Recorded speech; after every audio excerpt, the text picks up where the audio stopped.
ሰላም ዶክተር ምህረት እባላለሁ እና I'm a licensed clinical psychologist።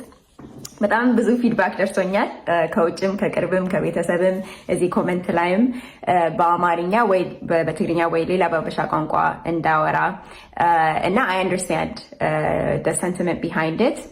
ብዙ especially ለሀበሻ community benefit የሚያደርገው is በቋንቋችን የሚያወራ mental health provider ቢኖር ነው። ብዙ ሪሶርሶች ስላሉ በእንግሊዝኛ እና በጣም I completely understand and I agree with you።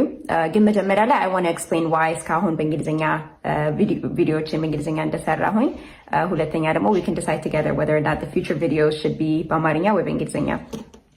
እኔ ከሁለተኛ ክፍል ጀምሬ እዚህ አሜሪካ ውስጥ ነው የተማርኩት።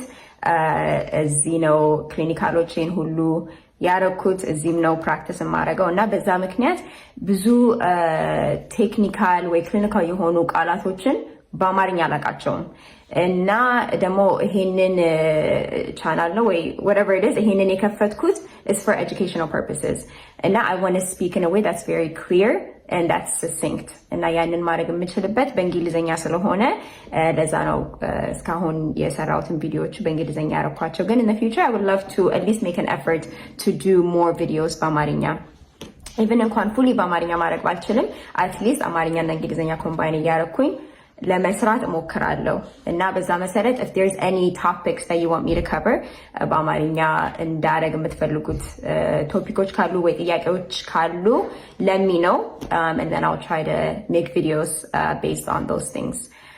Right. Hope that helps. Take care.